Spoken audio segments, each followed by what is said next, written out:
Do you know who Louise Green is? If you don't, I don't blame you. I didn't either until I started looking for articles online to make a video about Justin Trudeau.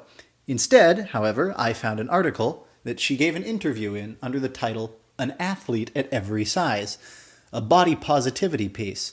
And I figured that was almost as obnoxious and a complete load of bullshit as our current Prime Minister. So I figured, why not do a video on that instead? So strap in, kids. We're going to have fun at a fat lady's expense. Now, the article in question opens up letting you know that she is the author of a book titled Big Fit Girl and tells you that she wants to see more diversity in fitness culture. Not the replace every white person with someone who's not white kind of diversity. I mean the replace everyone who looks healthy kind of diversity. Because, being healthy is a problem. Anyways, the article opens up and reads as such. Louise Green woke up on the morning she was to run her first half marathon. Well, see, she's running a half marathon right there, so that already raises another red flag. She woke up feeling excited, but when she approached the sign-in desk to pick up her race kit, one of the staffers automatically reached for the 5-kilometer packet, less than a fourth of the distance she had signed up to run. Oh, you see right there, she's already getting ass blasted because someone takes a look at this pear-shaped abomination and goes, ah, yes, she won't be running the full length. I mean, can she blame them? You look like, I'll throw a picture up on screen here. That's her. Like, she makes she makes an Aunt Jemima bottle look thin, okay? Like, what the fuck is this? How can she even complain about that? But no, okay, like, giving the fact that she obviously is intent on destroying her kneecaps, let's keep going here. Less than a fourth of the distance she had signed up to run. Yeah. This crushed her confidence. My body size communicated to him that I was not physically capable of running the event's longer race, writes Green in her new book, Big Fit Girl, which is out March 17th. It's out now. This is an outdated article. I'm sorry. Green, 45. Jesus Christ, she's fat and she's middle-aged. Oh, and she's calling herself a fitness guru. Green, who runs her own fitness business in Vancouver, is a runner. I highly doubt she actually runs. More like a higher grade shuffle. A boxer and a body activist. You see right there, body activist. I mean, she's active on the behalf of bodies that can't be. She believes that athletes come in all sizes and builds, and that there needs to be, for some reason the article cuts off. I don't know if they made an editing mistake, but it literally just cuts off right there. Anyways, the first thing they move into here is asking her questions. And what they ask is, what is it going to take for us to see more size diversity in fitness culture? I mean, why would you want size diversity in fitness culture? I mean, the whole point of getting fit is to get fit. And when you're fit, you're no longer a fat ass. I mean, the only time you see fat people in fitness culture is in the before and after shots. Someone took up getting fit and they became fit. So before they were fit, they were a lard ass. After they were fit, they look like a regular functional human being, right? No, so this is her response here. He says, it's up to people to really be seen. A lot of women will still remain apprehensive or intimidated by fitness, and I believe that they have a right to feel that way, because it's scary when you don't see yourself represented. There's an element of the unknown. I think more brands in the media culture supporting fitness need to broaden their spectrum of stories and imagery. In true mainstream fitness magazines, you're not seeing women that are over a size 6. So if we could just start to see size 12, maybe size 14, a mixture, what I'm wanting is an accurate representation of women. An accurate representation of women? Are you telling me that every woman's as fat as you, lady? I don't think so. Come on. Seriously. When you're not represented, you're not going to be represented in fitness culture. The people that are represented in fitness culture are fit people. If you're fat, you're not fit. Why would you be represented in a group for fit people? Fuck. That's like Jesus Christ. That's like wondering why fucking Link isn't represented in Mario. Oh, I don't know, because he's not from the Mario series, for fuck's sakes. You don't fit. A fat person don't fit in the fit group, fam. I mean, for fuck's sakes. It's elementary level reasoning here. She continues here, and that's what is going to change the fitness culture to make it more approachable. When somebody can see themselves, it inspires them. Oh yeah, because I'm going to see the Bowflex home gym advertisement, and I'm going to look at the muscular guy, and I'm going to go, oh shit, that intimidates me. I don't want to be a part of that. But then I'll see the scrawny 30 pounds underweight weakling, and I'm going to be like, oh wow, yeah, that really makes me want to work out if I can look like myself by working out. No. Like, again, lady, this is supposed to be like the after. You look at these things and you go, I could look like that if I did this thing. You're not supposed to look at it and go, how come I don't see fat people who look like me here? Jesus Christ, it's fucking simple. The next question she gets asked here is, some fitness stars say they're about body positivity, but their Instagrams are full of before and after photos. Well, no shit. Are you worried that the body positivity movement is being co-opted? Okay, when you say you're for body positivity, I always thought it was supposed to be for like people that can't deal with it, burn victims, people that got like their faces melted off because their stepdad got angry and soaked them in gasoline, or someone who was born with a deformity. Those people that need to be able to say, listen, I'm a human being just because I look different. Instead, it has been co-opted. It's been co-opted by fat asses like this woman. And now they're complaining that it's being co-opted by fit people. When a fit person says he's for body positivity, I think that means he's trying to say he's for people changing their bodies in a positive way. Going from 450 pounds to, something a little more manageable, something that's healthy instead of one where your heart has to pump blood in an uphill battle constantly just so that your flabby flaps on the top of your shoulders can keep up with the cellular respiration they require to stay alive.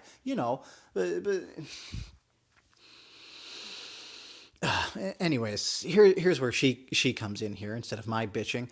I agree with you. Often you're seeing a body-positive message, but the imagery, and when you dig deep into the actual message, is still the same message of conforming to a smaller version of yourself. Because a smaller version of yourself would be fit in your case. Right now, you can't even fit through my fucking door frame.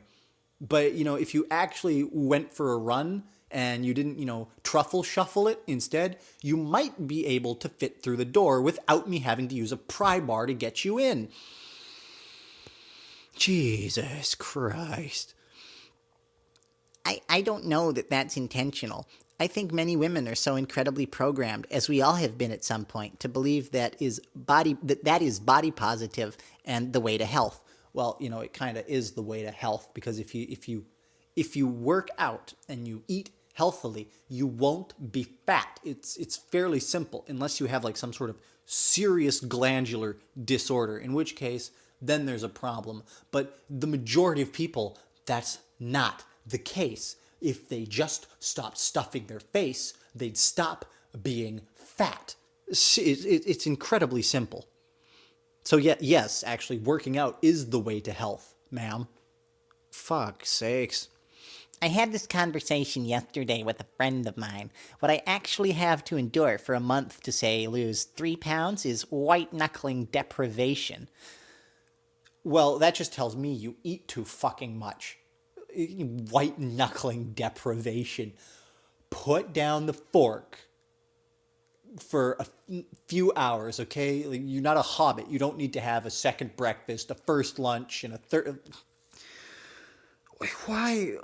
Like she doesn't actually give specifics on her diet here. She just says, it's deprivation. Fuck no, deprivation is when I don't eat like anything all day, not when I don't go 5 minutes without stuffing another Twinkie in my pie hole. For fuck's sakes, woman.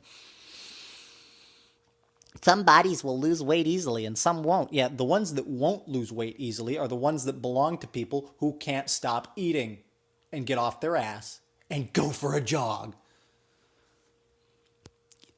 The next question, of course, is it then the job of the body activist to call out instances that we see where we feel like the message isn't healthy? I do call out certain things that I think are absurd. But I don't point fingers and name names. I just give examples. People have good intentions, but I think my job is just to educate people on what I think. Well, what you think, that's not an education, okay? I think Warhammer 40,000 is a fun game, but I can't educate someone on that because it's not an objective topic, dumbass. Jesus Christ. It's like all the fat in her body is clogging like the arteries that go into her brain, so she's lost out on her cognitive reasoning abilities.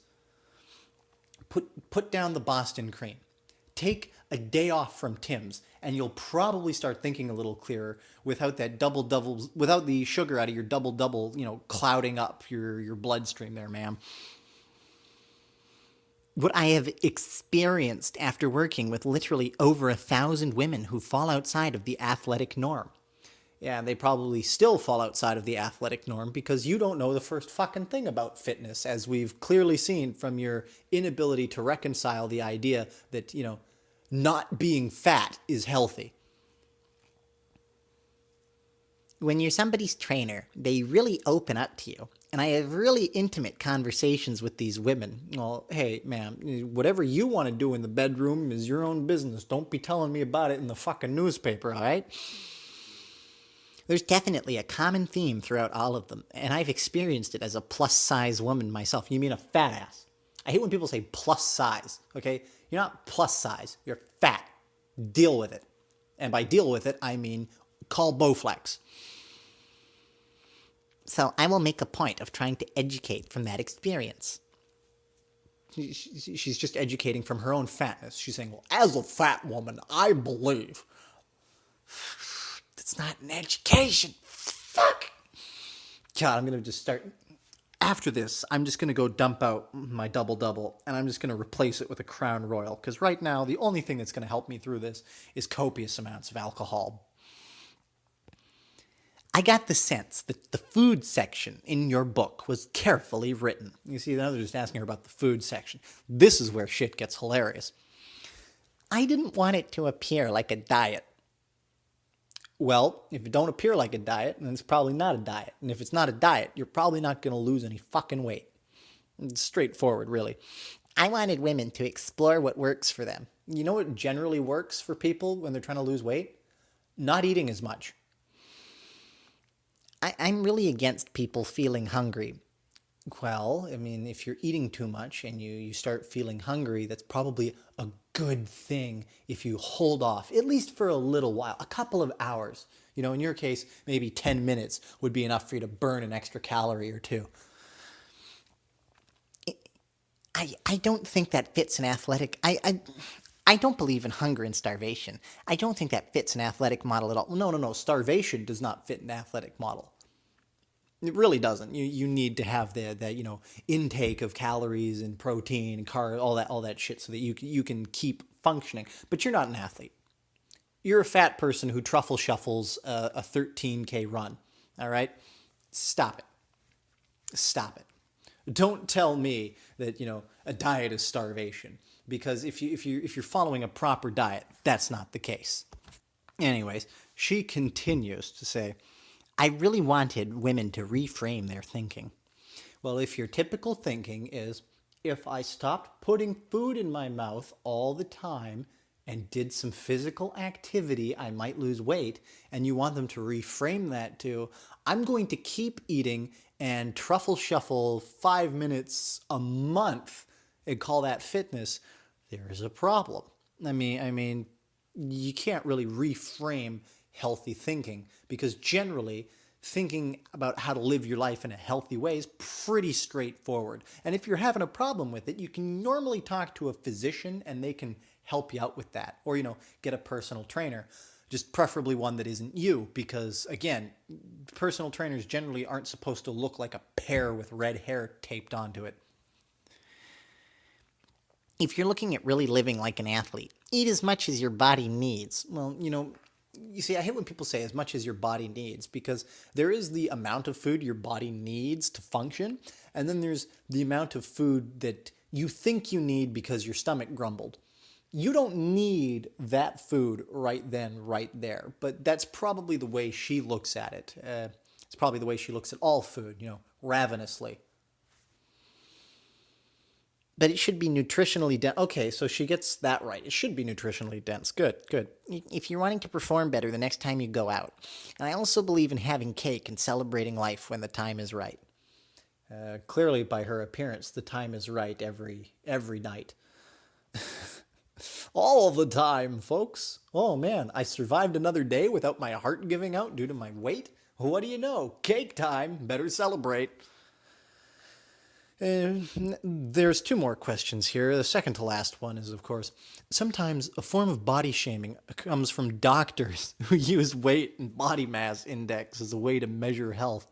Do you reject these measurements? It's not body shaming. They're telling you, hey, you should lose weight because it's not good for you. I mean, aside from the strain it puts on your circulatory system and your respiratory system when you're dragging all that shit around on your body, it puts strain on your endocrine system and everything's got to be stretched out. Fuck. To deal with the sheer amount of flab that hangs off of you, your body has to pump blood even greater distances than it does in a normal person. It means your heart has to work overtime. All right? And it's already working 24/7. You're fucking abusing the poor thing. Don't tell me that the doctor is shaming you. He's telling you to protect your fucking heart. God damn it. I have chosen my doctors very carefully. See, I could end it right there. I've chosen my doctors very carefully. I could end this right here because clearly when she says that, she doesn't pick a doctor that's qualified. She picks a doctor that's, been to Tumblr and agrees with her on this nonsense and is perfectly all right with saying, yeah, no, it's okay to eat 3 Big Macs as long as, dance for 3 minutes. Like, this... Oh, God, excuse me. I'm just going to quickly pour myself another crown here. Give me a sec. Jesus fucking Christ. God, I'm going to be an alcoholic by the time I'm finished making videos for you fucks. Okay. Oh, God. Kill me, please. I've chosen my doctors very carefully, and that's what I'm asking people to do in the book. Because even when I was my thinnest... Your thinnest? Oh. I have a feeling her thinnest is still about the size of a couch I'm sitting on. I was way outside of the BMI chart. Well, clearly you're not. Okay, I know body mass index isn't exactly the right way to do it when you're muscular and stuff, when you're building muscle, because it just goes by weight. But right now, look at her. That's not muscle. That's not muscle. So I'm going to say that the BMI chart in her case is probably a good way to go. I mean, if she was packing muscle like her name was Schwarzenegger, then I'd probably say, oh yeah, you can ignore the BMI chart because, it's reading your muscle as fat. But no, she's just flat out saying, no, this is dumb. Don't use it. Don't use it. It's not good. It's the fitness equivalent of sticking your fingers in your ears and going, I can't hear you. She's just trying to come up with an excuse to, allow her to continue stuffing her face with Hostess Twinkies and those little cupcake things with the chocolate icing on them. I can't remember the name, but you guys know what I'm talking about. Yeah, of course you do. All I could think in my mind is, I'm supposed to be 130 pounds and I can't get there. Well, you actually could if you tried. I'm assuming that basically what happened was the doctor said, listen, you need to lose weight or your heart's going to give out. And she said, okay. And she went for a jog and she got down her driveway before she just started hacking up a lung and went, whew, okay, I'm going back inside. Clearly this body mass index shit isn't working out. Fuck that. I'm a heavy person, even in a thinner frame, so those numbers have haunted me for a long time. I think it does more damage than good, to be honest. I think that many people, like my husband, for example, he's very muscular, and he's considered obese. Well, because like I said, the BMI chart doesn't exactly work when you start packing on the muscle like there's no tomorrow. So if your husband really is muscular, and you're not just coming up with an excuse to say that your husband is fit, then he can probably ignore it. But you are not fit. You are not packing muscle. You are packing the contents of a whale's belly ribbon, for God's sakes. You need to follow the chart. and some dietary advice from someone who knows what they're doing, instead of just reading the McDonald's FAQ on their food calories and judging which salad you're going to take in conjunction with the double Big Mac. But hey, you do you, fam. I think it's an okay guideline. So you just tell us to ignore it, but then now you're saying it's an okay guide. Yeah, it's an okay guideline. It's an okay guideline if you're not packing on muscle. Like I just said, Jesus Christ. Fucking hosers. God damn. Is there an alternative measurement that you would support? I see why people would want to ask that question because we don't want to see people that are immobile because of weight. Well, she's catching on. Do you think she got red pilled by the time she finished giving this interview? But I don't think that I want to really comment on what kind of size we should expect of people. How about you can fit through the door comfortably and you don't get winded going upstairs? I think that would be a good way to measure people. Or how we should measure it, but just to get people really living their healthiest life, trying to eat nutritionally dense food and moving your body. Well, you can eat nutritionally dense food and move your body, but if you're eating too much of the nutritionally dense food, moving your body ain't gonna slim you down any. Oh, God. And the worst part is that's not even all of it. She's got another bit that I actually found when I went digging on her website, because I just had to keep reading. My morbid curiosity just got the better of me, and I ended up reading more of this shit. So I'll tell you all about that, because that's a joy when you hear her story of her marathons. Yeah, this here is the story that she posted on her website. Now, this is from a couple of years ago, so she's probably done more since then, but I'm betting they were all also half marathons. She says, yesterday I ran my... I'm not going to keep doing the voice, especially now when I have to read something this long, so forgive me for that, please. Yesterday I ran my fourth half marathon. It was a long and challenging run of 13.1 miles. I mean, that's about the average for a half marathon, yes. So, I mean, singling this one out as challenging seems a little out of place. If you've done, 3 previous ones, it shouldn't be that challenging at that point, but okay. And although I consider myself an athlete, my body isn't exactly built like most runners we tend to visualize. I am okay with being the poster child of the unconventional athlete. I mean, the fat ass. In fact, it's become my life's work and something I proudly advocate. Advocate being a fat ass. I strongly believe that no matter what age or size we are, an athlete lives inside all of us. Yes, an athlete lives inside all of us. He's just trapped under fat, or he's, severely malnourished. It's never too late to reach inside and find it. Well, you'll be digging in there for a while. It's organ and adipose tissue soup in that body. I am 40. Yeah, this is from 3 years ago. I am 42 years old and a plus size athlete. It's like plus size model. No, you ain't, because that ain't on model. I am a slow runner. I'm running a half marathon and I'm a slow runner. Oh, I feel bad for the people that had to wait for her. I have tenacity and spirit to get out there and achieve my athletic dreams. Most athletes have a dream of, setting records or, getting fit. Her athletic dream is simply being able to say, I completed this so I can go on the internet and tell people how to think. Being a slower runner, I am often slotted at the back of races based on my finishing time, and with years of running experience, I've become totally okay with my pace and placement. She's got years of running. If you're always at the back, it's not years of running experience. It's years of shuffling experience.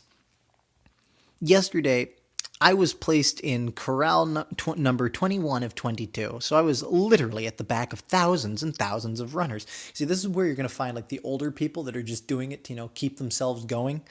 But she's in there because, actually learning how to run and be fit is too much. The tail end corrals are by far the most colorful and the ones with the most heart and soul.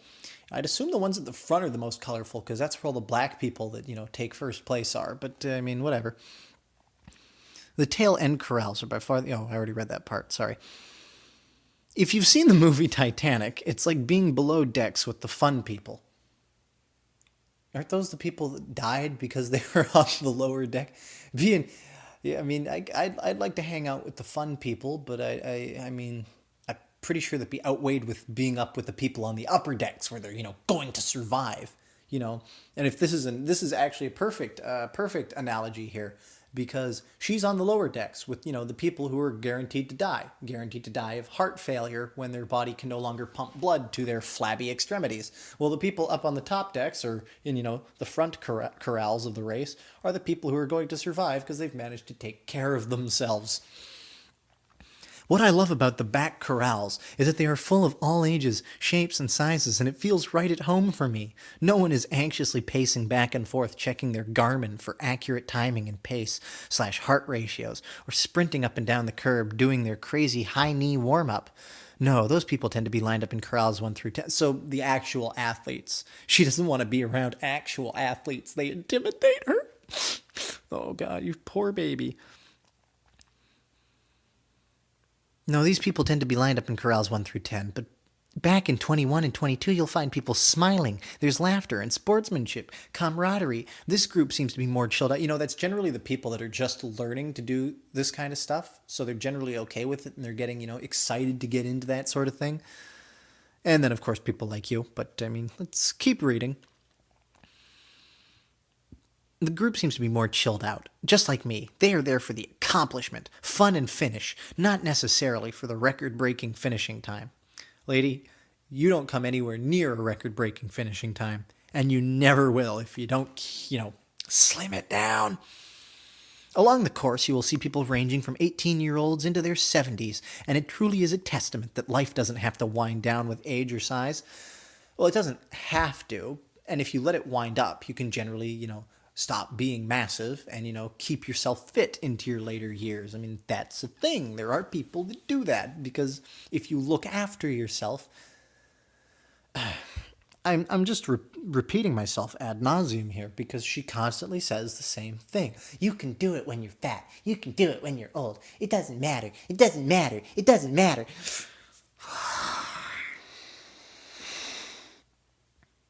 I read these things, and I for a while, I enjoy the stupidity, but after a while, it just starts to wear on me, and I just, I want to go out back and just give myself a .22 caliber lobotomy. Anyways, so she keeps going. I'm just going to skip over a large chunk of this. Basically, she skips over it until she tells us that, basically, she was beaten by an 84-year-old man who completed the half marathon in 2 hours and 21 minutes. She doesn't tell us how long it took her to complete the half marathon. I wonder why. But the fact of the matter is that at 42, she was beat by an 84-year-old man. And she's saying she has years of running experience. Beaten by an 84-year-old man in a half marathon. This man was literally twice her age. Exactly twice her age. And he beat her in a half marathon.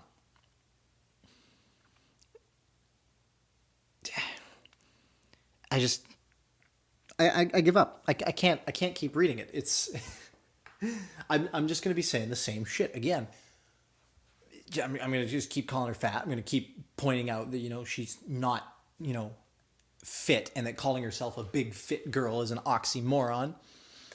And then I'm just going to continually repeat 42-year-old woman beaten by an 84-year-old man in a half marathon. And she doesn't tell us what her finish time was.